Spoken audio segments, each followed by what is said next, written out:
хорошо вернуть, и блокнот красивый, да? и все. Все остальное на обивку. Вот такой уже. Такой. Хорошо. Ну, все, что самое, что вы привезли, я вам лично. В апреле. Ну, тоже две вещи там Да. всего.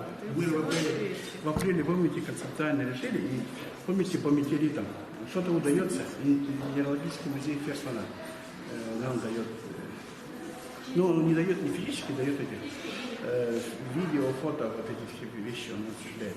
Ну, вот, по сути, музей вот уже это дело выставил, и есть файлы, и эти потом они перейдут в виртуальную штучку. Вот это важно. Да. И вот это весь набор делала девушка из Якутского научного центра, начальник отдела пенсионного, и она выбирала тексты и потом передала. И она выбирала как читатель, она филолог. И, соответственно, вот ей это понравилось, вот именно эти вещи. Но потом я почитал, оказывается, очень удачные и самые красивые штучки. Я не успела, конечно, прочитать, я только читала первые слова, да. Но книжку я помню достаточно хорошо. Вот, и поскольку я вот в последние годы занимаюсь наследием отца, и книжки его перечитываю, но не настолько, чтобы совсем уж наизусть. Да, ясно. Ну вот и эта выставка с самого начала, вот у нас выставка, посвященная Японии науки, тотально, и там Виктория был занят полностью выставкой, это было немножко более компактно. Теперь это экскурсия в рамках Колымской, а потом в дальнейшем мы вот хотим взять часть экспонатов новых, часть отсюда, и у нас планируется закрытие года науки, там будет такая идея только в Якутии. То есть такая бренд такой, у нас только в Якутии Кембрийский взрыв, только в Якутии есть определенный тип алмазов и так далее. Не знаю, как у нас получится, это как бы уникальный объект, эндемизм растений Якутии. Вот мы вокруг этого все хотим сделать, эндемизм, но и мы хотим сказать, что только в Якутии есть и, соответственно, там будут кое-какие вещи, и в том числе аэрошлем будет и так далее. Ну, что вот, выставка простояла 2 месяца. Здесь вещи немножко разнородные, но вот мы уже сказали, что рубаху такой он носил во всех экспедициях в течение мной 20-30 лет. То есть это любимая его не это конкретно, одежда. Конечно, поэтому они и остались немножко. Его дома, стиль. может быть, еще есть там, еще рубашек. А это уже разнородно было, это машинка, наверное, более поздняя, но бумажники всегда у него такие были, не знаю, еще в экспедиции. Ну, а это вот мешочки, да, это чисто экспедиционные вещи, куда собирали образцы. Вот мы обратили внимание на материал, он достаточно плотный, это, видимо, практически полевой. У меня вот тоже как полевика практически по плотности вот близкая рубашка, но другого цвета. То есть я могу подтвердить, что против комаров это проще. Видимо, да. Видимо, да. Потому что, да, фотография вот такой рубашкой. Да, но где-то еще в коробке. Так, ну вот мы находимся в историческом парке «Россия. Моя история». И сегодня у нас будет интересная встреча не только с дочкой члена-корреспондента Академии СССР Обручева Сергея Владимировича, но вообще представителей семьи Обручевых. Это легендарная семья, начиная от деда, отца и вот Татьяны, которая возглавляет фонд Обручевых, наверное, да? И она передала очень много вещей нам в Якутию, в частности, вот эти все материалы, это материалы, переданные в Талдорский музей, такой муниципальный уровня, и мы им очень благодарны за то, что они решили выставить эти вещи у нас здесь в Якутске. В рамках выставки «Академическая наука и технологии» в Якутии, которые посвящены всем институтам, и, конечно, есть институт геологического профиля. Ну и еще институт международоведения в истории помнит, что Московский институт международоведения носил имя вашего деда и, соответственно, Дед был директором этого института в течение многих лет, основательным директором, и поэтому институт стал носить имя деда. Давайте пройдем к студентам, потому что Саха Виктория, просто надо рассказывать про людей. Я постараюсь вести. Я, честно говоря, думала, что это будет с видео. Ну ничего. Нет, у меня есть с собой флешка. Мы обходимся без видеоматериала. Видео, презентационные вещи. Да. Можно сделать? Где сумка? Ну, давайте я Делюсь вместе с сумкой и с бутылкой. Так, уважаемые студенты и сотрудники, это в основном Институт естественных наук нашего Северо-Восточного федерального университета. И мы сегодня у нас встреча с Татьяной Евгеньевной Угличевой. Она выпускница Ленинградского университета, я готовился, что я тоже его заканчивал. И она является внучкой и дочкой очень известных геологов, которые внесли большой вклад в геологию и географию. И мы сегодня послушаем информацию, сейчас, наверное, подготовят видеоматериал. Недавно прошла конференция, которая была посвящена 130-летию со дня рождения Сергея Владимировича.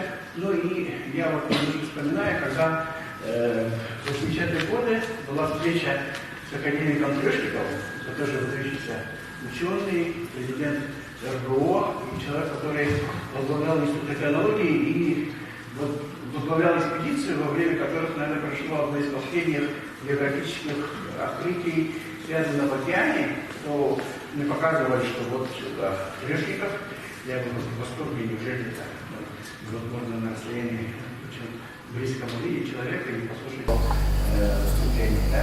Ну, а у нас этих три случаев, наверное, последнее такое выдающееся географическое открытие регистрации особого орографического тела. Где-то аудитория может говорить, никто не понимает. И Хребечевского, и ее идея, и обоснование было сделано Угличевым, Сергеем Владимировичем, человеком, который фактически большую часть времени он работал на территории Сибири и Дальнего Востока. Да? То есть человек, который не только академический ученый. Да. Нет, он как раз не академический ученый, а как раз на самом деле. Да, он работал в академической, и вот у него было уникальное сочетание и прикладные, и фундаментальные исследования, у него все соединились. Он награжден орденами, медалями, то есть государство признавало его большой вклад в практику. Ну и давайте послушаем. Вы знаете, я все-таки, да, я хотела бы... Дело в том, что я принесла флешку и хотела что-то, какие-то материалы зачитывать. Но это, извините, было у меня в сумке. Верните мне, пожалуйста, я прошу. Да. Давайте, это совместно у нас прямой эфир, там, конечно, для Сахари-Виктория мы сделаем монтаж. Вырежут лишние слова, так сказать, да. Ребята, дело в том, что у меня же хороший видеоматериал, почему, собственно, мы не можем этим пользоваться. Да, ну это... И что, это уже поздно? Нет, можно посмотреть. Дело организует. На сколько времени у нас рассчитано? Нет, дело в том, что я бы хотела разговаривать и показывать. И поэтому у меня два там варианта. Один длинный, другой короткий. Один на 20, другой до 40. Короткий. Короткий. Там написано очень короткий. Ну, еще я немножко скажу, что в апреле месяце этого года была такая историческая встреча в городе Санкт-Петербург, на котором Татьяна Сергеевна и ее родственники приняли решение, что они поддержат выставку академической науки и технологий теми экспонатами, которые у них еще не имеются. И вот в этот приезд был передан целый блок образцов, экспонатов, которые мы очень скоро организуем, и в том числе вещи, которые еще нигде не выставлялись. И вот здесь есть материалы из Тамбовского муниципального музея, который получил в дар и в пользование все, что вы там видели на этой выставке, но еще есть еще материалы. Поэтому большое спасибо за это, что вы показываете пути тех людей, которые довольно много понимают. Ну, пожалуйста, немножко о Сергее Владимировиче, тем более молодежь, может быть, не всегда смотрит, не всегда читает, не всегда знает, а вот услышать от уст. Так, я хотела как раз спросить, что ребята, вы студенты геологи, географы, нет? Географ. В основном географы, да? Ну, тогда еще более понятно должно быть, о чем я рассказывала. Значит, ну, первое, о чем в Израиле мы говорим, это о том, что до моего отца на картах, до экспедиции моего отца 1926 года, больше 100 лет, да, прошло почти 100 лет, но тем не менее до этого на картах Якутии не было Хребточевского. На этих картах на этом месте были местности и болота. То есть вам это кажется совершенно невероятным, Хребточевского был всегда. Нет, его не было. Ну вот. Но на самом деле отец из семьи геологов, его вот, ну ты что, я буду заслонять это или что-то будет видно. Здесь, конечно, может перенести все нас. Чуть-чуть, да, позволяет нас.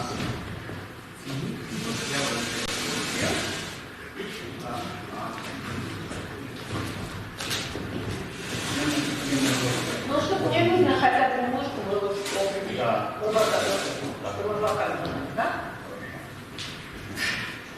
Нет, на самом деле мне бумага не очень нужна, там может быть несколько цитат только.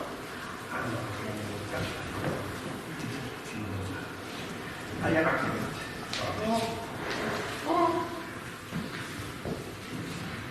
Вот, здесь на фотографии он уже, конечно, сильно не мог, ему здесь 63 года вообще. Все это история. Предлагаю микрофон. Здесь нажать нужно? А, все, конечно. Да.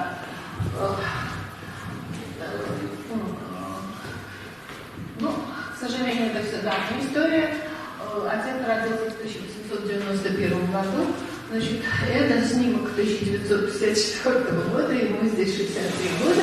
Это был последний год, когда он ездил в поле, то есть возглавлял экспедицию. Вообще, практически во всех экспедициях он был начальником, экспедиций этих считается 49. То есть у него был 50-летний экспедиционный стаж. Первый раз он выехал в экспедицию в 14 лет с отцом. И там научился всему, что требуется от геолога, географа в экспедиции. Вот. Но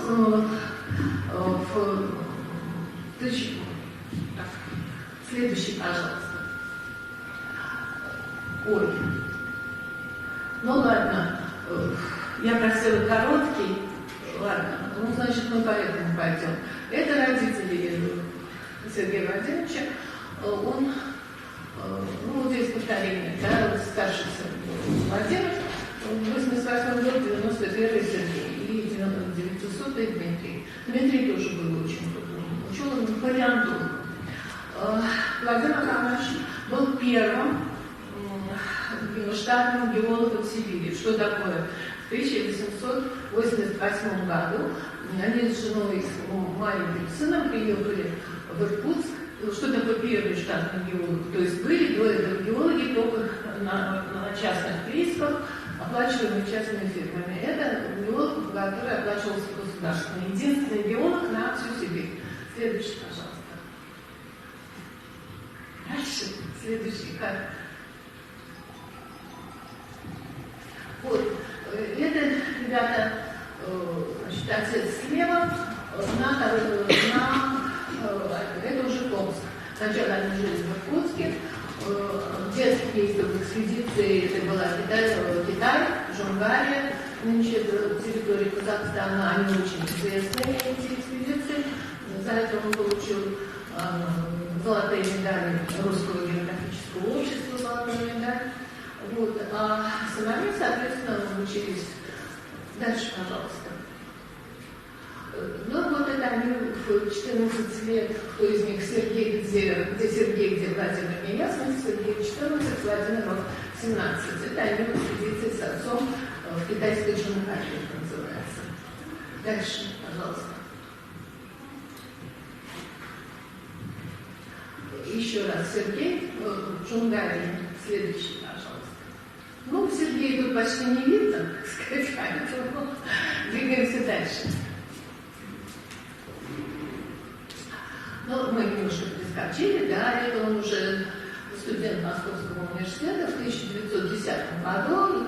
Он поступил в Московский университет, причем для этого ему пришлось выучить латынь самому. Тогда в университет обязательно сдавали экзамен по латыни, а латынь в его училище, где они учились с братом, были реальные, это называлось реальное училище, но на самом деле это, тогда это была школа с техническим уклоном. Латынь не преподавали. Следующий, пожалуйста. Вот, и в 15 году он закончил университет, и его оставляли при кафедре для подготовки к профессорскому званию. Сейчас это называется аспирантура. Но он уже был обучен отцом, и отец ему еще сказал, что геологом становится только на практике. И уже вот в 17 году он стал сотрудником первого русского геологического учреждения, назывался оно геологический комитет, и геологический комитет послал его на Ангару, обследовали 17-й год. Я заслоняю немножко еще, да? Чуть-чуть. Все видно теперь? 17-й год обследование среднего течения Ангары от братских порогов, где сейчас это Татарстанца, до реки Хаты. Да, под началом, вот Обручев стоит у руля, под началом у него всего один человек, такая экспедиция, но тем не менее, значит, они увидели, куда передвижение, ребят, памятник 100 лет назад, как геологи двигались, либо на лодке, либо на лошади, либо пешком. Других вариантов не было. Купили лодку, пороги нашли с лодком, дальше работали самостоятельно, так как Сергей был обучен в экспедициях отца. И уже, так, следующий, пожалуйста. И уже, сейчас скажу, это уже следующее, вот, уже при обработке материала 2017 года он предположил, что к северу от Ангары, между Леной и Есенкой, расположен обширный водоносный бассейн. Он назвал этот бассейн Тунгусским. То есть уже после первого лета. Это уже следующие годы, значит, обследование Тунгусского и бассейна было продолжено с 21 по 24 год. Вот 21 год они на Енисей, им одолжили, так сказать, дали в обновление баржу, они на барже сами построили домик, сами сделали паруса. Обручев умел все сам, но у него всегда были хорошие помощники, и все тоже умели. Да, и почему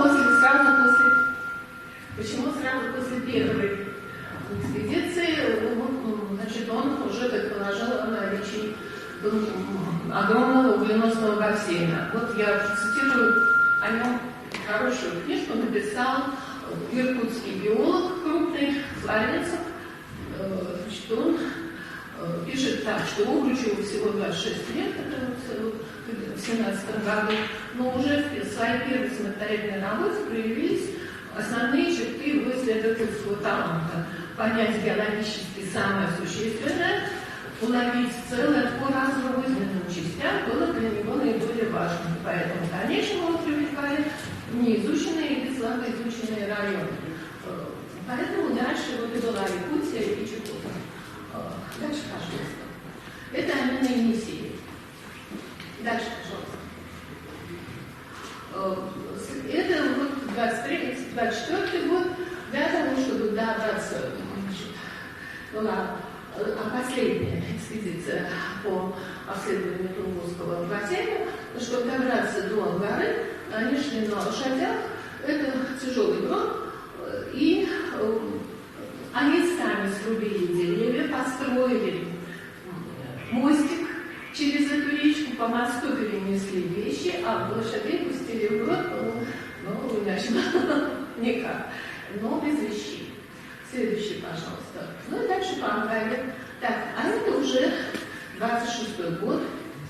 Значит, это экспедиция, вот во время которой и был такой привет Черского. Это начало еще относительно экспедиции. Значит, вот такой большой караван, 44 лошади, 4 биологов, Обручев, геодезист Сальщик, горный инженер Катапутов, горный инженер и лунный тип. И 8 рабочих. Поэтому 44 лошади, 12 ездовых, и остальные вьючные везут груз. Переправы осуществлялись вещи на лодках, лошади в платье. Дальше, пожалуйста. Сложность этой экспедиции. Это объяснение того, что везли лошади. Да? Кроме мягких вьюков, значит, какие-то ценные вещи, хронометры, так сказать, приборы везли в вьючных ящиках. Что такое вьючный ящик? Это ящик из фанеры или из дерева. Вот видите, обиты немножко железом. Каждая лошадь несла такие 2 ящика. Дальше, пожалуйста. Сложность этой экспедиции была в том, что неизвестен был путь, их направили на Индигирку, вернее, на приток Индигирки Чикгала, где предположительно было месторождение платины. Но дойти до этого месторождения, вот напрямик от Якутска, предполагалось, когда их посылали, что они напрямик от Якутска дойдут за месяц. Но выяснилось, что дороги нет. Что такое дорога, ребят, тогда? Тропа, по которой, значит, иногда кто-то проходил. Но и такой тропы не было, и с проводниками была сложность, потому что люди тогда знали только вот окрестность, где они жили, там, 50-70 километров. Даже сложно было определить, подкованных лошадей или нет, потому что подкованные лошади, дескать, в болотах, ну и так далее. И что их пугали, что лошади могут работать только 2 месяца, а дальше нет. Экспедиция в итоге продолжалась 6, но я дальше скажу. Это очень тяжелый, значит, брод. Ну, конечно, тут не видно. Так, ну, может быть, видно вот тут вот эти вьючные ящики на первой лошади. Мюррей — это приток Чебоголоха. Чебоголох они дошли только к сентябрю, то есть все лето прошло уже. И платины там не оказалось. Следующий, пожалуйста. Ну и на этом все, как-то там все в разброд немножко. Ладно, значит, это было давно, вот 15-й год он так выглядел, а вот в 26-м году выглядел вот таким образом. В 26-м году экспедиции, потому что ему 35, но здесь там 37. Дальше, пожалуйста. Ой, это уже следующий экспедиция. Хорошо, я тогда быстренько скажу о том, что было до следующей экспедиции 29-го года. Как появился Кривичевский. Значит, вместо, когда они шли на Чебоголах таким кружным путем, они сначала пришли на Индигирку. И у них карты показывали низменности болота, а на самом деле на Индигирке они обнаружили наискосок идущие цепи. Вот это и были цепи будущего Христа, который Обручев потом предложил назвать, Крюком-Черского, путешественника конца 19 века, который в Коломе тоже работал на реке Коломе и там и умер. Ну вот, и потом, когда вот они шли по ведущей карте, да, по городу шли и на Чебоголах, они все время шли через новые вот эти горы, которых не было на карте. То есть, таким образом, Обручев предположил, что это новый хребет. То есть, то, что я прочитала по разрозненным частям, он улавливал целое. Вот это основное его качество, так сказать, ученого, но выдающегося биолога. И дальше, кроме этого, еще они возвращались, когда помните, сентябрь, дальше вернуться нельзя было уже на лошадях, поэтому пошли в Тамтор, вернее, в Тамтор, и там еще постояли месяц, и меняли лошадей на оленей, и вернулись уже в Якутск только через полгода на оленях, и там как раз в Тамторе Обручев предположил, что именно в Тамторе, в Новой Ямиконской долине, находится полюс холода, а не то есть по всему, по всей обстановке, которая тогда была там по температуре и по различным примерам. Вот, 29-й год, 29-30, это большая экспедиция, значит, в неисследованную часть Крюкова юго-восточного и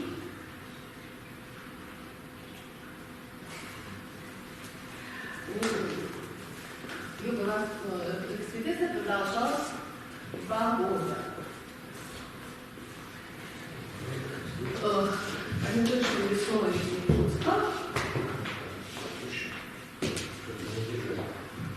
Ну, он мне не мешает. Хорошо.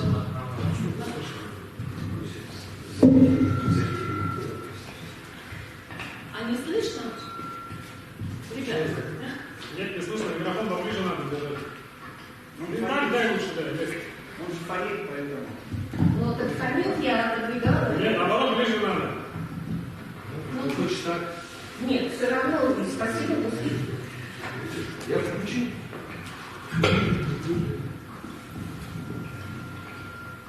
Так, а в последних рядах слышно было или нет? Без микрофона.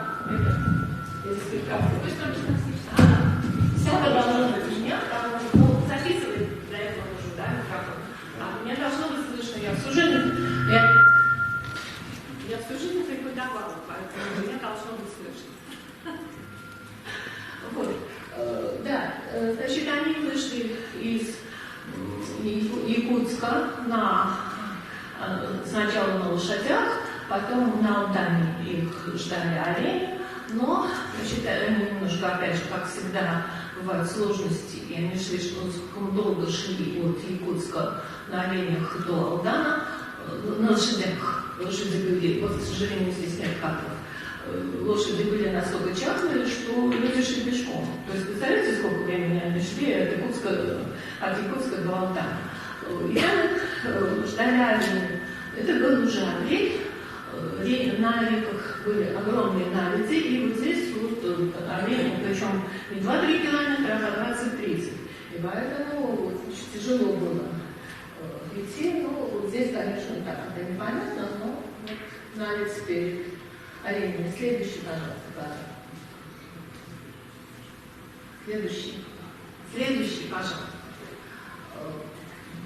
Опять, кроме того, среди оленей сейчас, когда среди оленей были еще и важенки. Что такое важенки? Они рожали оленят, и это тоже задерживало движение. Короче говоря, они в Тамтор, снова пришли в Тамтор, и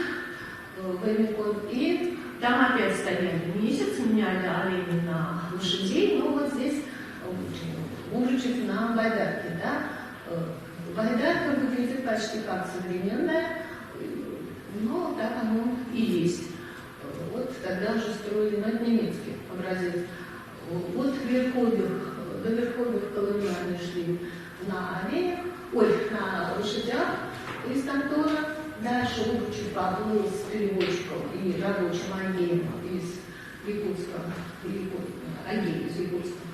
А Савищев, это геодезист, с которым он был в 26 году и в 29 году. А Савищев повел караван лошадей по Синчанской тропе, это называлось тогда.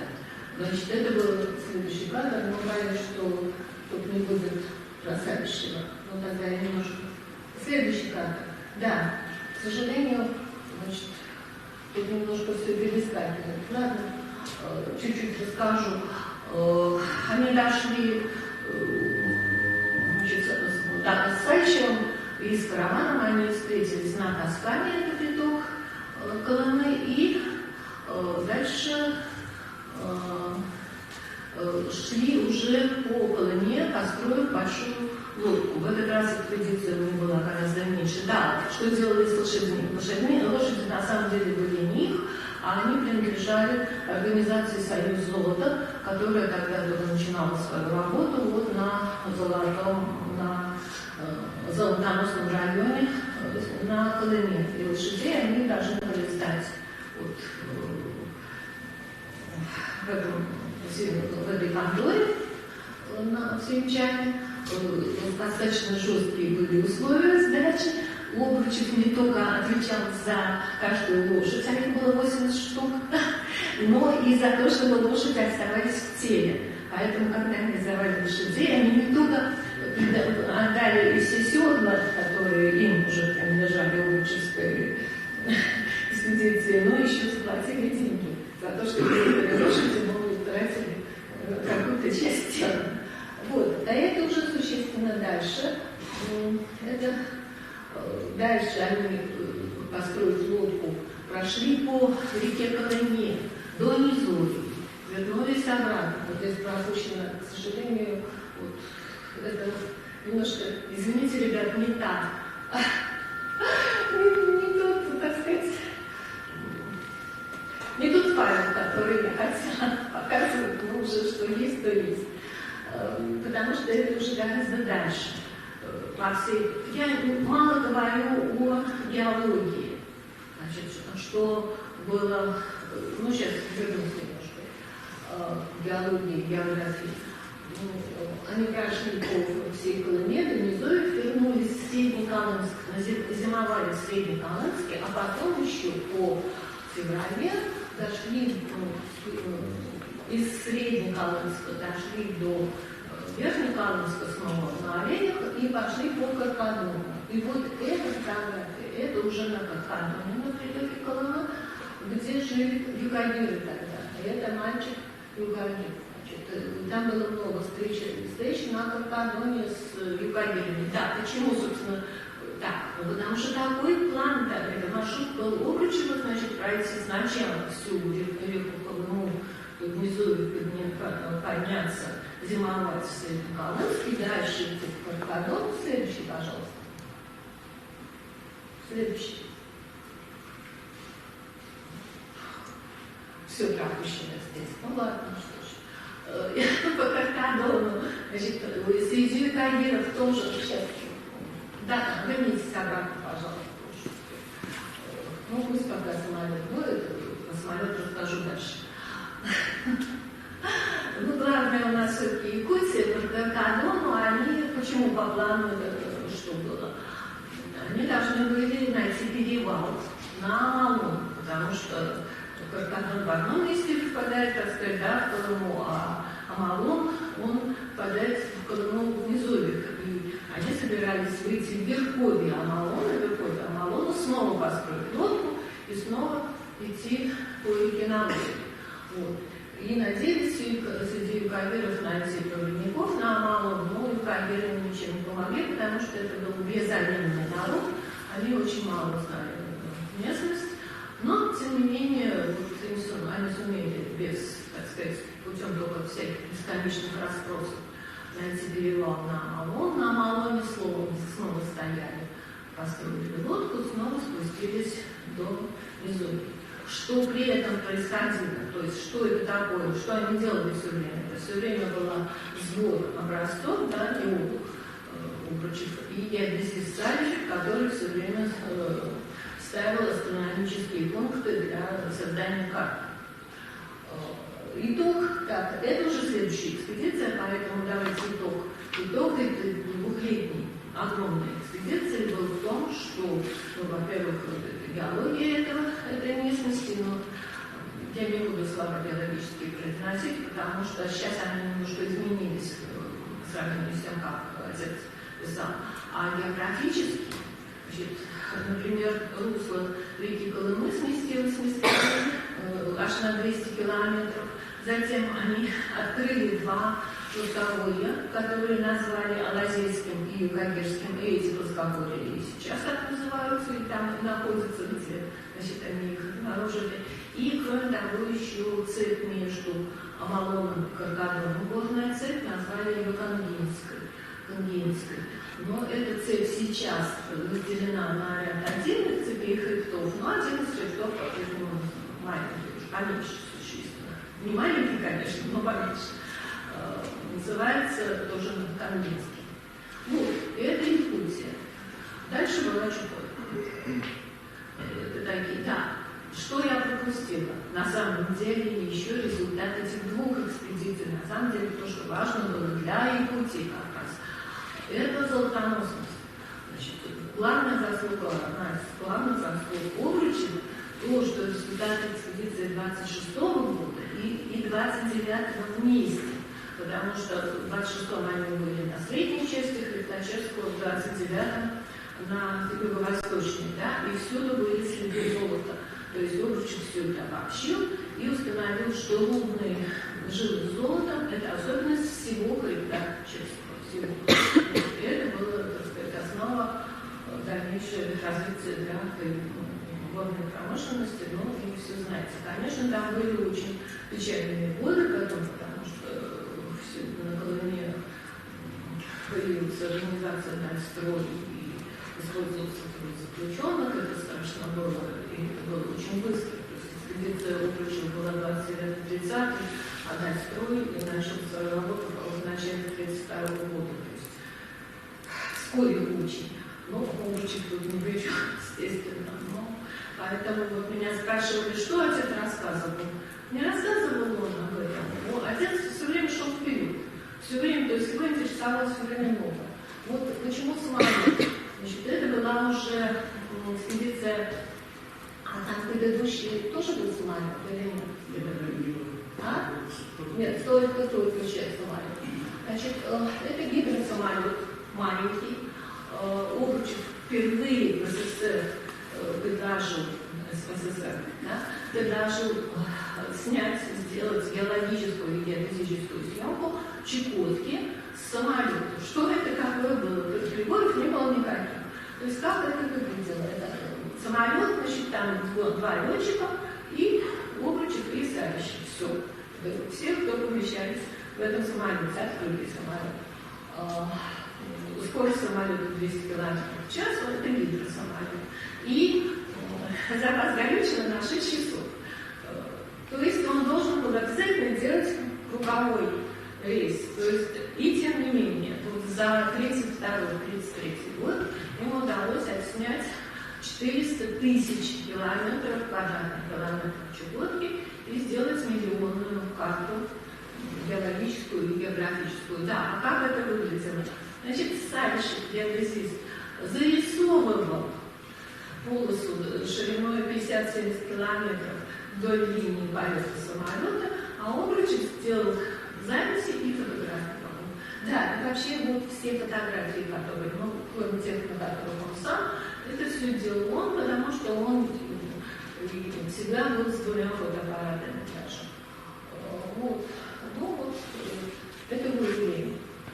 Здесь написано, да, база тогда была в Анадыре, на Чукотке, а они долетели до Уидена, и это было длительный полет, и здесь они уже должны были, то есть они не могли вернуться назад, вот здесь остановились, там ждали, что им пришли еще на Гаврюче, ну, в общем, но тем не менее, да, и еще, следующий, пожалуйста.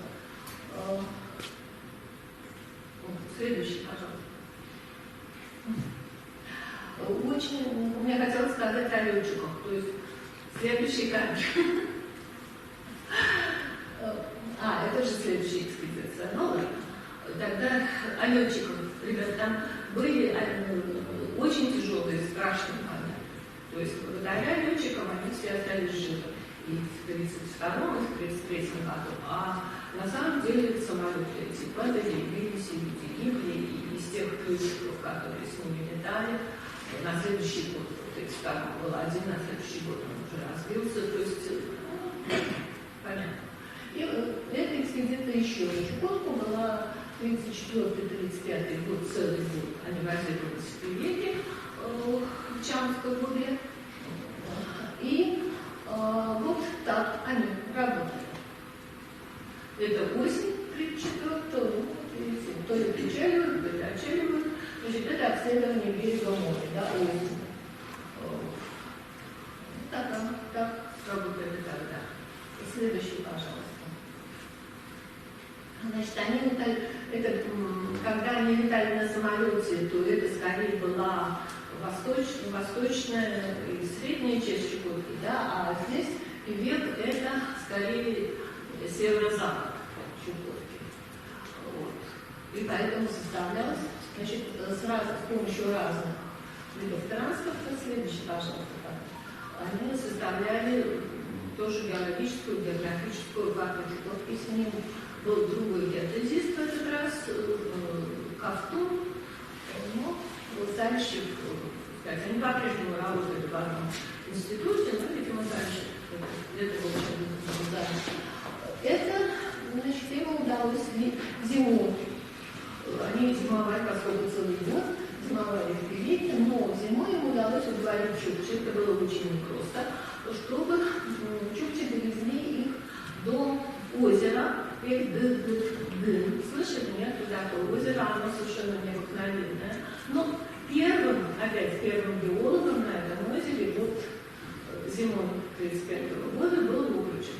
Конечно, там много ему не удалось сделать, тем более, что почему чукчи не хотели туда везти, потому что там, как цитирую, страшное место, дуют ветры, нет топлива и нет еды, так сказать, нечего. И поэтому они там провели всего 2 дня на этом, вернулись обратно. Следующий кадр, пожалуйста. Караван тут не видно, да, и это следующий, весна, это уже весна. Почему только один раз чукчи не входили? Потому что тогда чукчи кочевали, переходили только со всей семьей. Потому что у них очень большое разделение было труда.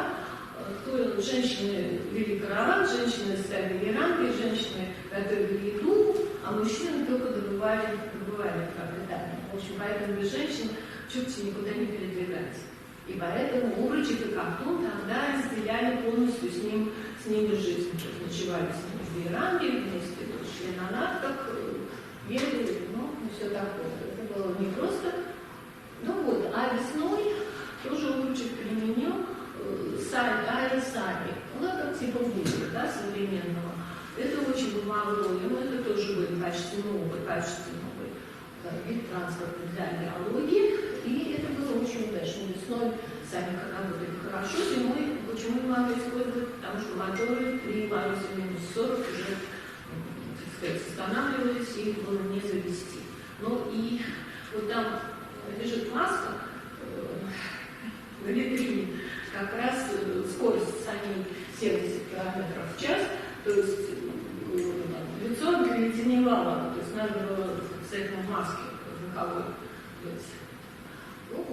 И это уже, результатом, была карта Чуковки, будет уточнена, и опять при обработке боевых материалов уже это было в Ленинграде, выяснилось, что там следы олова, не олова, а что там должно быть, сателлит, по-моему, как правильно сказать. В общем, после этого этот институт, в котором тогда Тирасов работал, арктический, так он назывался, социально-арктический институт, послал следующие экспедиции, и олово было открыто, и там большие были, добыча олова в течение многих лет продолжалась. То есть это были промышленные запасы олова. И последние годы очень много, с 39-го, с 39 по 54 по последний его полевой сезон, это Восточный Саян, это уже изучение Докембрия, знаете, Докембрий сам, первая геологическая Земли 4 миллиарда лет продолжалась, и с первыми микроорганизмами тогда. Лукачев стал специалистом, как геолог, стал специалистом по Докембрию, но тем не менее, Тува, я хотела почему показать. Там на выставке опять эта рубашка, то есть нет, конечно, рубашка. То есть, как было там 20-30 лет назад он в этой рубашке, и так в 54 году он тоже в этой рубашке. И в шляпе, да, обязательно еще в шляпе. Потому что еще он высел рано очень, вылетели на фотографии, поэтому это всю жизнь, все обязательно, что люди говорят. Это моя мама, у них был поздний брак достаточно, брак был. Мама была моложе отца на 16 лет, они 42 года в Иркутске в классе поженились, и мама его сопровождала в экспедициях, на геологии тоже всю жизнь проработала в экспедициях, тоже в Сибири. Следующий, пожалуйста. Это сын немножко о нас, да?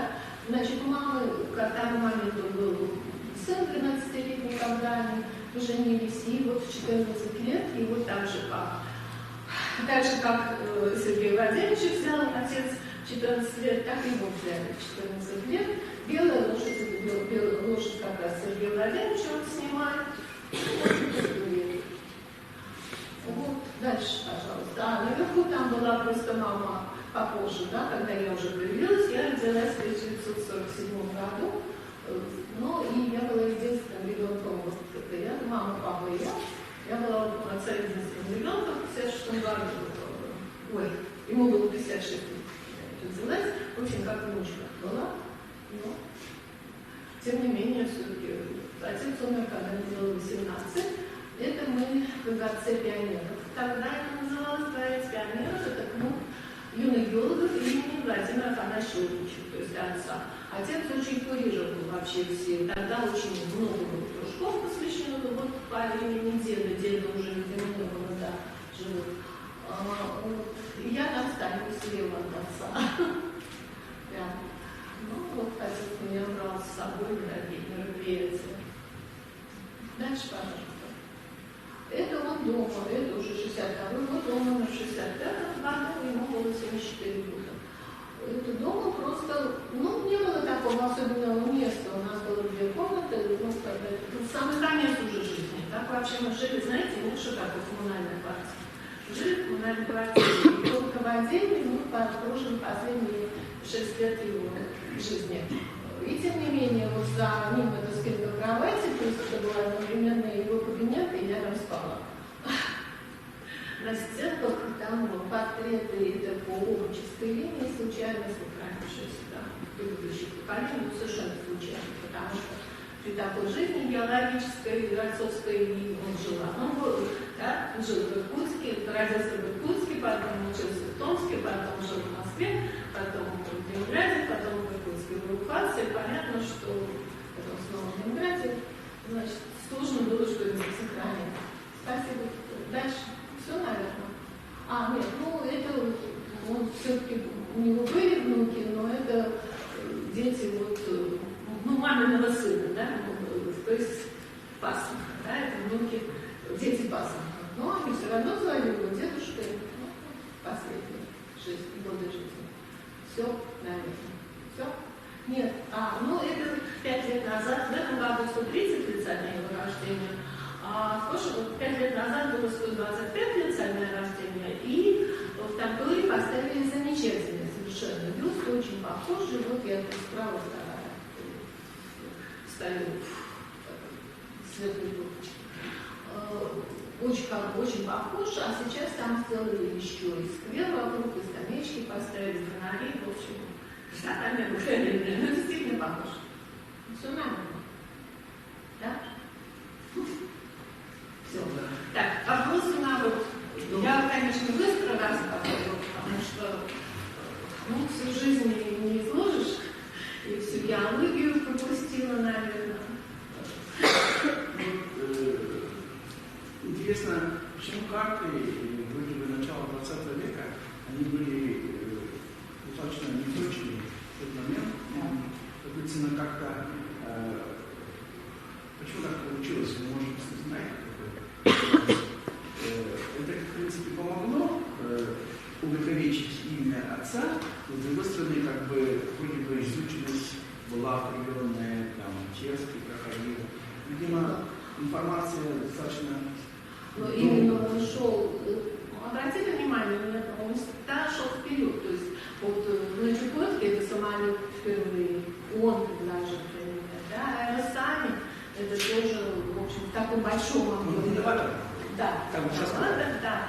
И меня спрашивали, да, что, о чем он дома рассказывал. Он рассказывал о том, что он занимается тем сегодня, да. Вот не то, что было прям 30-40 лет назад, как он прошел, да. Здравствуйте, у меня есть вопрос. Вот в 20-х годах малочисленные народы севера, вот уходили, то есть они знали русский язык, как вообще договаривались? Хорошо, это хороший вопрос.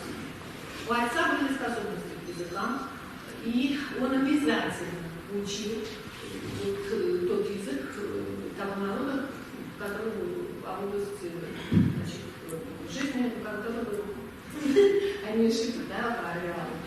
То есть вот в Якутии, значит, это было больше всего, общался с якутами, да, учили якутский, и да, его поэтому уважали больше местные жители, и легче было договариваться. Конечно, он знал там, внимание на них, но тем не менее достаточно. На чукотский язык, вот так вот. Потом Тува, Восточный Саян, там бурятский язык. Ну, а кроме этого, он европейских языков знал 8. Так что... Да, еще в качестве информации он был один из тех, кто активно внедрял и пропагандировал язык эсперанто. Да. Это вот немножко скрипки. Язык эсперанто это искусственный язык. Был создан в конце XIX века в Польше польским ученым-филологом Зененгофом. Очень простой, вся грамматика. Ну, он был сделан на основе латыни, ну, вот этих языков, да, на основе латыни, скорее, больше всего. Вся грамматика занимала всего 2 страницы. Поэтому предполагалось, что вот по всему миру, да, будут его преподавать в школах, и он будет универсальным языком для общения. Сейчас это... Он действительно в тот момент был достаточно распространен. Сейчас я смотрела в интернете, и по каким-то данным даже сейчас его интересуются и разговаривают, и есть до сих пор книги, то есть порядка миллиона человек, но это по всему миру уже. Вот. А отец в 15 лет узнал, что такой язык существует, выучил его, тогда были учебники изданы уже, 15 лет, когда 905 год, да. Но Зененгоф еще был жив, он переписывался с Зененгофом, но потом в советское время язык был запрещен. И, значит, все это заглохло. А потом, когда началась перестройка, это 60-е годы, все это появилось заново, и отец тогда был даже руководителем секции эсперанто в Ленинграде, в доме ученых. Ну вот. Пожалуйста, еще вопросы. Ну, язык не появился, да, У специалистский. меня есть вопрос. Младший брат вашего отца, он тоже занимался чтением? Дмитрий Владимирович Обручев был очень крупным палеонтологом, и он создал целую даже отрасль палеогеография, по-моему. Я не помню, ихтиология. В общем, его специальность это были ихтиология. Вот. Посмотрите в интернете, я не готова вам рассказывать, потому что, ну, в общем, готовится, да? Это, что Павел говорит, посмотрите, о нем есть достаточно много. И интересно еще другое. Отца не выпускали за границу на том, что вот в советское время. Несмотря на то, что он уже был член-корреспондент, профессор, доктор уже после войны в 1953 году он стал членом-корреспондентом Академии наук, и тем не менее, значит, за границу его не выпускали. Почему он просился, значит, за последнее, это был Саян и Тува, да? И такая же геология была рядом, в Монголии. И он просил, чтобы его выпустили в Монголию, просто ему по геологии хотелось это все продолжить, посмотреть в Монголию. Вот. А Дмитрий Владимирович как раз вот много ездил, он был известен и за границей как крупный палеонтолог. Можно задать вопрос Олегу Жванецкому, точку взаимодействия? Можно показать на экран вашу семью? Кого? Ну, семью. Александр. Ну, из последних кадров мама, папа и я, что ли? Да, конечно. Мне касается вот этот вопрос. Александр. Вот, да. И дело в том, что многие из нас сидящие здесь, они жили в другом, так скажем, измерении. А как у вас складывалась судьба? Все-таки у вас непростая семья, так скажем. Талантливые люди, гении, первооткрыватели. И вот здесь сложно ли было ли вам, или как? Все-таки Сейчас я отвечу. Дело в том, что мама была тоже полевой геолог, и мама сказала, тогда уже говорила, что, значит, для того, чтобы работать в поле, нельзя жить в центре, что надо жить на периферии, и незачем, значит, вот ее такая мысль была, что полевые геологи изживают себя в центральных, так сказать, в больших городах. И поэтому мама была резко против того, чтобы я стала геологом. Папа, видимо, наверное, хотел то лето, когда я закончила школу. То есть, ну, в общем, поэтому... я окончила физмат-школу и пошла, как все, вот, половину класса пошла на механико-математический факультет Ленинградского университета, ну, вот, я тоже. И поэтому я всю жизнь преподавала математику в Разгорном институте в Ленинграде, в Санкт-Петербурге, но вот так. То есть я считаю, что это правильно, потому что после великих, ну, что, ну, да, я была бы рядовым, да. Нет, рядовой юр тоже приносит пользу, естественно, я знаю, что я там, старательно, усидчивая и все прочее, но не более того, да. Ваши однокурсники вас боялись, одноклассники? Нет. Все-таки? Да, нет, конечно. Одноклассники, вы знаете, что в последние, я сказала, 6 лет мы уже жили в отдельной квартире. Тогда это было, да, еще редкость, и собирались у меня куда-то из класса, потому что, да, можно было не обращать внимание на соседей, у меня много бывает дома. Ну и в школе вообще, но это совсем другое. Меня любили не какого чего, а просто потому что меня, ребята, почему я преподавала всю жизнь? Потому что у меня, очевидно, вот эта природа дар рассказывать. И я помню, что еще и в школе меня окружали на переменках и просили, кто рассказать, это рассказать, именно рассказать. Да. А что мама рассказывала в своих экспедициях с вами? Вот, я уже ответила, что он не рассказывал о своих экспедициях. Я вам говорила, что он шел все время вперед. Он рассказывал о том, что он делает в данный момент. А мама? А в данный момент, когда я уже была, ну, чуть постарше, да, и могла это воспринимать, да, я мне рассказала вот что. Он по каждой большой своей экспедиции, вот я рассказывала, да, о крупных экспедициях, а вообще их было 49, ну, со всеми мелкими, да, начиная от экспедиции везде. Вот, по всем крупным экспедициям он писал книги. Тогда они были очень востребованы. Сейчас переизданы 2 книжки. В неведомом арабском пути у экспедиции 26-го года, да, открытия Перетачевского года, и 29-30-го, что около них, и в Итогом, и в восточной части вот.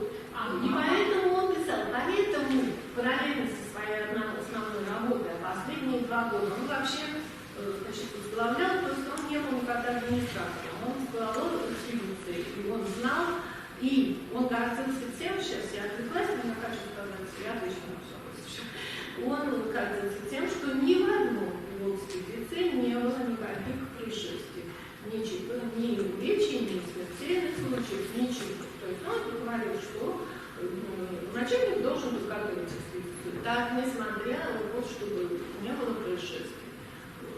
Да, и его потом не раз спрашивали, да, как же так? Нет? Если, значит, есть происшествие, значит, начальник должен как-то готовить экспедицию. А какое еще хобби было у Сергея Лобричева? Что значит хобби? Хобби. Хобби? Хобби много было. Да, сейчас. И вот он писал книги, и последние его годы, кроме основной работы, а вот он продолжал заниматься документами, именно Восточного союза, что был уже в научном только плане, но и руководил только уже из города, руководил экспедициями уже. То есть я руководил, ну, небольшими, да, группами. Я говорю еще раз, он не был администратором. И последние годы он писал 3 книги, кроме основной работы. Одна книга, это как раз научно-популярная о его экспедициях в Восточный Салем Туго, называлась «Сердце Азии», что в последний год. Одна книга, настоящее научное исследование о том, что наши Шпицберген, наши русские были раньше Баренца. Считается, что Шпицберген открыл Баренц в 1500 каком-то году. Вот. А Лобричев, занимался исследованием и нашел документы, в которых говорил, что, по-видимому, русские были там еще в 1493 году или даже, может быть, раньше. И это была книжку, которая так и называлась «Русские помощнички Дерпини», и что написал о них нюрнбергский врач в 1493 году. И третья книга «Возвращаемся к хобби», она называлась «На тетради Лермонтова». То есть гуманитарные его увлечения были с самого начала. С студенческих лет он увлекся сначала театром. Театр как критик. Как критик, как, то есть статьи его в Москве это было, в студенческие годы, тогда Московский художественный театр гремел, и театр Мейерхольда, и Охлопова. Вот, и он был достаточно известным. Тогда критикам его печатали в журналах, и даже ему предлагали, в общем, бросить теологию и идти преподавать историю театра. Но он все-таки остался в геологии. Но это когда ему было вот 30, когда уже у него за плечами уже был Лунгинский бассейн, то есть открытие Лунгинского бассейна. То есть он уже не мог уже бросить геологию. Вот, театр. Потом это сменилось интересом к Пушкину. И последняя там тетрадь, 10-я тетрадь Евгения Онегина, она уже была уничтожена, он тоже этим занимался много. И последняя книга, вот, да, тетрадь Лермонтова, значит, от Пушкина, потом малоизвестный поэт Полежаев, его тоже очень интересовал, и потом Лермонтов. Вот здесь был вопрос немножко. Как мама рассказывала про ее экспедиции? Она же в двух участвовала с папой. Да. Вы знаете, не было разговоров. То есть они разговаривали, если о диалоге разговаривали, то по делу. То обсуждались какие-то деловые вещи, вот да, текущие. Это еще ему брат мой вспоминал, старшего брата, значит, мы жили вместе, только папа он женился. Вот он-то как раз вырос, и мама с папой женились, ему было 12 лет, он как раз вырос с моим отцом. И он как раз и говорил, что дома разговоры, я там совсем маленькая была, и вообще это была коммуналка, все было в одной комнате, значит, меня клали спать, извините, а они садились ужин. Слушай. И какие-то разговоры были, но скорее вот о хобби. А потом брат тоже стал биофиликом, когда разговоры шли вот на сильно мутные какие-то рабочие дела. И все, что я узнала об отце, да, наверное, я читала его книжки тогда в молодости, но тоже, я думаю, что уже после его смерти. Потому что номер мне было 18, я учила себя последние 3 года в физмат-школу. Физмат-школа выматывает очень сильно. То есть там вообще, кроме этого, ничего вообще не видишь. Вот. И вот так вот его историю его жизни, и книжки, и я прочувствовала только о том, как это было тяжело, как они трудно шли, как каждый шаг, так сказать, должен быть продуман, и все-таки удавалось. Несмотря на все время какие-то сложности, то, значит, олени были такие, лошади, я сказала, что лошади там шли, такие чахлые, что люди шли пешком, или олени не собрали вовремя, его обманули. Скажем, это было вот 29-30 год, подрядчик проиграл, извините, задаток, который мы вывели в карты в Якутске. И когда они пришли на удар из Якутска, и было слышно, что олени нет. И Отручек тогда написал в Тоске, что, значит, экспедиция 29-30 года займет не 2 года, а 3 года, потому что транспорта нет. Но ему помогли тогда, молодая советская власть очень помогала, значит, этим ученым, и тунгусы помогли. Пехоты, значит, им собрали олени, но олени были уже не очень сильные. Ну, они добрались тогда до Тамтора. А потом пришлось вот в Тамторе взять этих самых, взять лошадей, принадлежавших союзу, и за них расплачиваться. Да. Татьяна Сергеевна, скажите, пожалуйста, вот у вас есть в следующем, в будущем планы еще что-то переиздать по работе Сергея Владимировича? Ну, хотелось бы, но ведь это все же деньги выбирается. Ну, вот у него же справочник краеведа, и да. Значит, вот его научную редакцию. Еще раз, все же не расскажешь. Ну, и кругом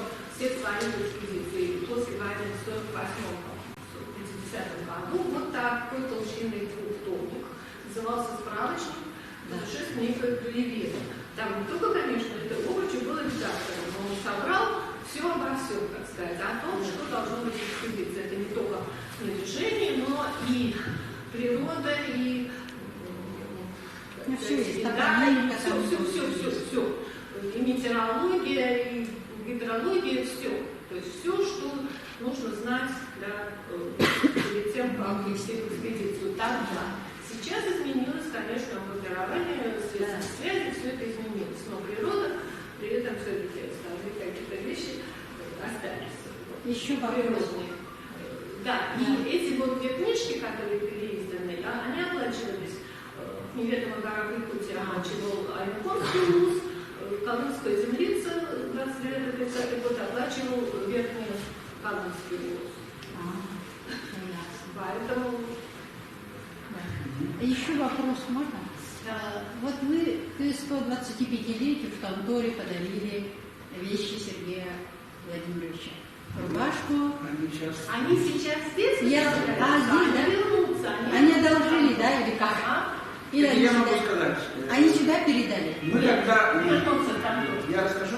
Когда планировалась выставка «Академическая наука и технологии в Якутии», мы попросили у Тамбовского музея право, чтобы они выставили здесь, в историческом парке, на определенный период. Потом это все, конечно, принадлежит им, все появилось, мы им за это очень благодарны. Я была в конторе, Яна Сергеевна, с вами. И вот как раз вы привезли вот эти вещи, мне дальше вопрос. Вот эти вещи, как у вас долго хранились, и, видимо, вам передал или отец, или... Нет, вы знаете что?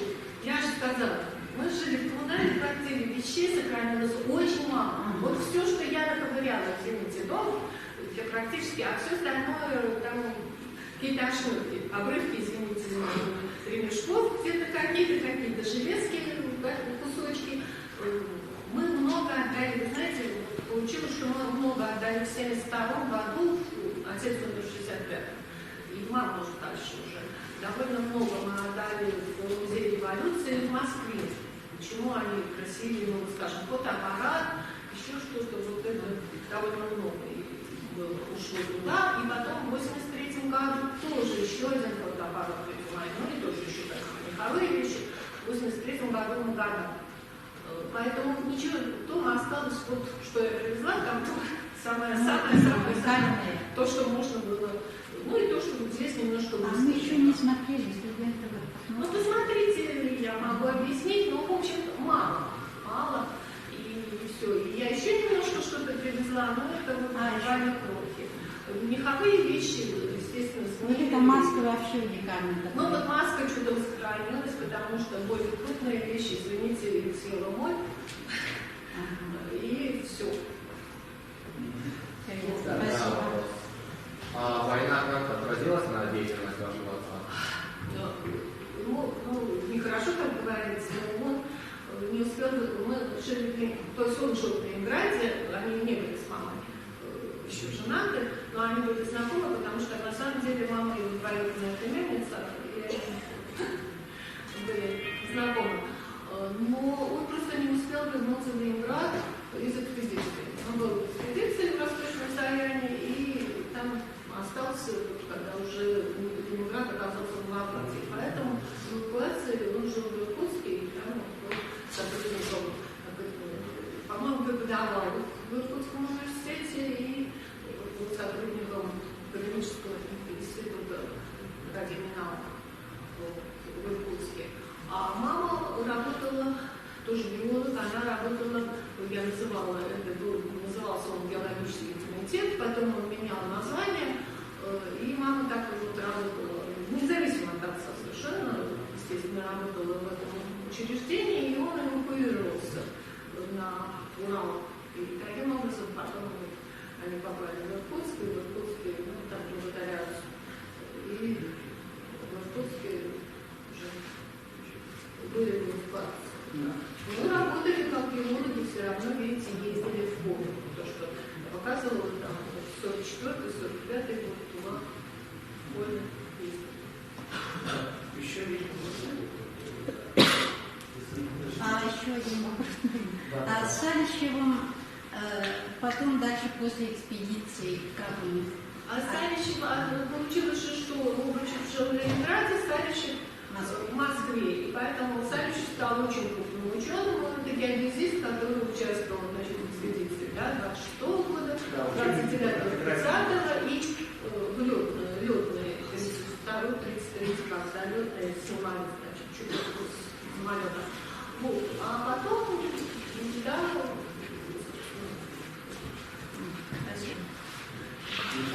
а потом видела геодезистов. Вот. Да. Это же были экспедиции первопроходцев, грубо говоря. Ребят, почему нужен был геодезист? Как тут делать? А потом уже, когда, так сказать, это уже было все снято, когда уже более поздние экспедиции, уже все геологи изучали только кусочки уже местности. И не нужен был геодезист, достаточно было геологов. Кстати, и в Туре, по-моему, в Туре отец каких-то два маленьких хребта тоже открыл. Ну, вот. Но они уже были, естественно, небольшие. Ну, Савичев — это автор учебника. Да, Савичев был очень крупный геодезист. И вот географ широкого профиля получилось, потому что вот тоже положение и температурные расчеты тоже не все, которые это делали, но тоже так же, как и ваш отец, широкого профиля, а Савичев тоже широкого профиля, я думаю, это было связано. Ну, еще, наверное, надо сказать немножко для студентов о дедушке. И вот эти, я думаю, какие-то генетические, литературные вещи, они как-то передавались. Ну, послушайте, это же известно, что на детях природа отдыхает. Ну, вот, дед был тоже очень, был крупным геологом, но он занимался, я сказала, он сначала ездил, когда еще можно было в Китае, и самые известные экспедиции в Китае, и тогда это все тоже было геологически не исследовано. А потом Сибирь. Ну, Сибирь, дед был очень крупным специалистом по воду. Тоже. Но уже по тем приискам, которые работали в Южной Сибири. То есть не в Якутии, а в Южной Сибири. Ну и потом он уже стал академиком геологического труда. Ну и замечательный свет был тем, что он очень много работал, так сказать, обрабатывал литературы, писал книги по геологии. У него 6-томник называется «Геология Сибири». А насчет способностей, да, больше всего, очевидно, передалось отцу и младшему. Ну, три сына было. Ну, вот это были неравные способности. Старшему меньше всего, среднему больше всего, нет, но и младшему тоже меньше. Но отец был еще вот разносторонний человек, разносторонний. Дмитрий был, так сказать, только палеонтолог. Еще надо просто помнить, что дед был человек тоже творческим, гуманитарным, тоже в том числе, поэтому, может, тут никто не знает. Книга Земля Санникова. Ну, сейчас книги мало кто читает. Значит, тогда, в советское время, две книги, написанные дедом, Земля Санникова и Плутон, были очень известны, их читали все, но это подростковый возраст, так сказать, вашим ребятам. Ну, можете попробовать посмотреть, что такое Земля Санникова, что такое Плутон. То есть, на самом деле, значит, это предел, как говорится, художественный вымысел к геологическому основанию, так скажем. Так, еще вопросы? У меня есть. Были какие-нибудь проблемы с документацией хребтотворчества? Какие? Я не очень поняла, с какой документацией? Проблемы при обосновании хребта Черского. Сразу научное сообщество. Вы знаете, да, хребтом Черского как-то произошло очень быстро. Если Тунгусский бассейн отец плохо отставил, ну, может, потому что еще моложе был, то хребет Черского буквально на следующий год, значит, они вернулись в Якутск к Новому году 27-му, значит, где-то в начале 27-го года вернулись, когда они были еще из Москвы, экспедиция была, и поэтому свой переход в Ленинград, и, по-моему, уже в 27 или 20, самое позднее, в начале 28-го он уже был у нас в Ломчевском, то есть вот, не было нигде, он не вспоминает, ни в каких книжках, что ему пришлось отставить. Ну, видимо, это настолько важный факт и такая разница. Болото и огромный хребет, поэтому не признать это, наверное, было невозможно. Если у слушателей нет вопросов, то давайте поблагодарим Татьяну Сергеевну за то, что она